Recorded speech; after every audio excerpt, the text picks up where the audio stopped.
Doctor 11 ఏళ్ల అనుభవం మీది. నిజంగా ప్రతి ఇంట్లో ఒక ఆర్తో రిలేటెడ్ సమస్య ఉన్నవాళ్ళు ఉంటున్నారు. యెస్. నిజానికి ఏవి సర్వసాధారణమైనవి ప్రస్తుత జీవన శైలిలో మనం తింటున్న ఆహార పదార్థాలు ప్రస్తుత ఈ రోజుల్లో సర్వసాధారణంగా ఉండే ఆర్థోపెడిక్ సమస్యలంటే ఏం చెప్పొచ్చు? నెక్ పెయిన్, బ్యాక్ పెయిన్, మోకాలు నొప్పులు అన్నీ కూడా ఈ మోస్ట్ కామన్ ఆర్థోపెడిక్ ప్రాబ్లమ్స్ అండి. మామూలుగా అందరు ఇలాంటి పెయిన్స్ అన్నీ కూడా ఎల్డర్లీలో ఎక్కువ చూస్తాం అనుకుంటారు. బట్ నౌడేస్ యంగ్స్టర్స్ కూడా ఎక్కువ కంప్లైంట్ చేస్తున్నారు.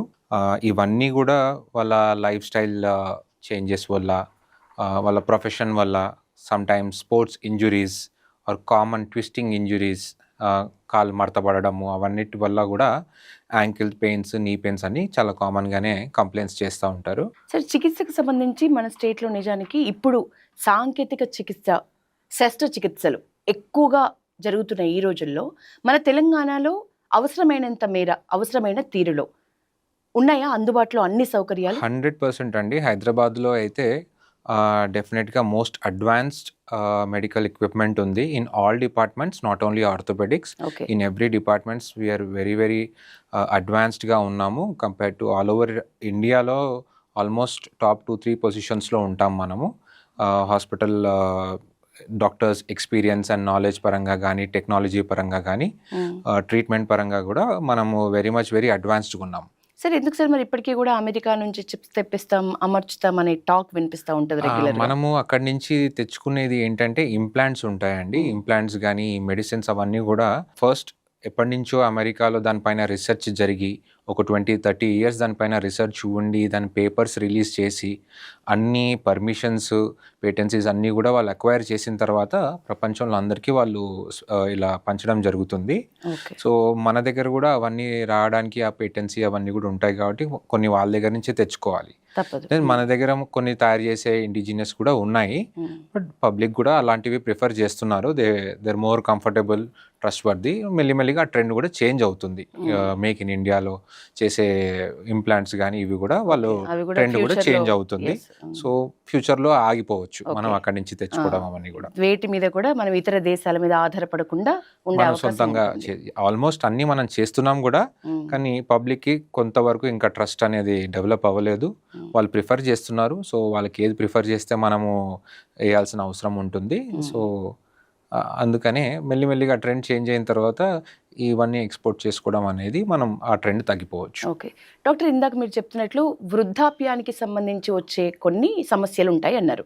కానీ ఇప్పుడు నిజంగా నడి వయసు దాటక ముందే మోకాలు చిప్పలు అరిగిపోయినాయి అనే మాట రెగ్యులర్గా వింటున్నాం. ఏంటి రీజను?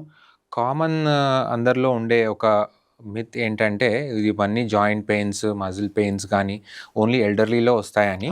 బట్ ఇప్పుడు లైఫ్ స్టైల్ చాలా చేంజ్ అయిపోయింది. వాళ్ళ ఫాస్ట్గా ఉంటుంది. నంబర్ ఆఫ్ వర్కింగ్ అవర్స్ అవన్నీ కూడా పెరిగిపోయాయి. స్టెప్స్ ఎక్కి దిగడము, రన్నింగ్, చాలా ఫాస్ట్ లైఫ్ అనేది డెవలప్ అవుతుంది. సో ఇంజురీస్ కూడా అలాగే సివియర్గా ఉంటున్నాయి. సో ముందు ఉన్నట్టుగా కాకుండా ఇప్పుడు ఆల్ ఏజెస్లో ఇలాంటి ప్రాబ్లమ్స్ వస్తున్నాయి. వేర్ అండ్ టేర్ అనేది పెరుగుతుంది. ఎందుకంటే మనం వర్క్ అవన్నీ కూడా చాలా డిఫరెంట్గా అయిపోయింది ముందు నుంచి. కాబట్టి అన్ని ఏజెస్లో ఇవన్నీ ఎఫెక్ట్ అయ్యే ఛాన్సెస్ ఉన్నాయి. కొంతమందికి ఎవరికైతే ముందే ఆర్థరైటిస్ కానీ జాయింట్ పెయిన్స్ వస్తున్నాయంటే ఏదైనా చైల్డ్హుడ్లో ఇంజురీస్ ఏదైనా ఇగ్నోర్ చేసి ఉంటారు. అది నెమ్మదిగా ఆర్థరైటిస్గా డెవలప్ అయి ఉంటుంది. So by the time middle ఏజ్లో వచ్చేటప్పటికి అది చాలా సివియర్గా ఉంటుంది. సో అలాంటి ఏజ్లో కూడా సంబంధించి మంచి ఆరోగ్యంతో ఎముకలు దృఢంగా ఉండాలి అని అనుకునే వాళ్ళు నిజంగా ఆహార నియమాలు ఎట్లా పాటించాలి? ముఖ్యంగా చిన్న వయసు నుంచే పిల్లలకి ఏం అలవాటు చేయాలి ఆహార పదార్థాలు?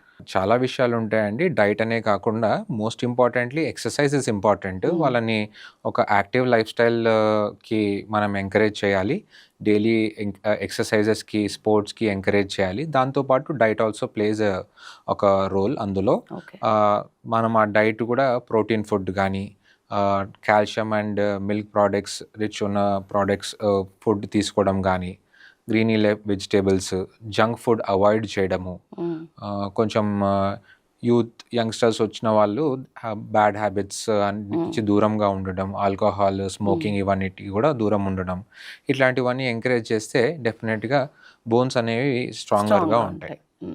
ఒక గర్భిణీ స్త్రీ నిజంగా ఒక దృఢమైన బాబునో పాపనో కనాలంటే ఎట్లాంటి ఫుడ్ తీసుకోవాలి? ఫుడ్ అనేది ఆల్మోస్ట్ అంతా కామన్ అని ఉంటుందండి. ఎస్పెషల్లీ ప్రెగ్నెంట్ ఉమెన్‌కి తీసుకోవాల్సిన అవసరం ఏమి ఉండదు.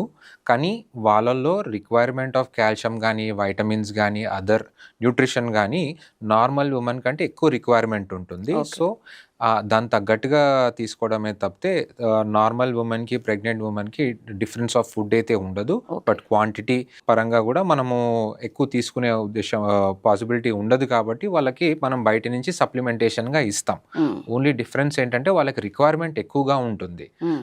నార్మల్ ఉమెన్ కూడా సేమ్ రిక్వైర్మెంట్‌గా ఉంటుంది. Okay. But pregnant women have more requirement of all this nutrition because okay. The baby is growing inside. Okay. Baby చాలా మటుకు న్యూట్రిషన్ అనేది మదర్ నుంచి లాగేసుకుంటుంది. సో, ఆ డెఫిషియన్సీ మదర్‌కి రాకుండా ఉండాలంటే మాత్రం డెఫినెట్‌గా తన డోసేజ్ అనేది ఎక్కువ ఉండాలి in all this nutrition.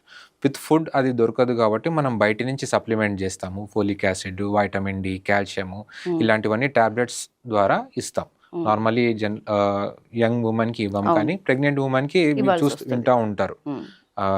గైనకాలజిస్ట్‌లు suggest చేస్తారని. హ్మ్.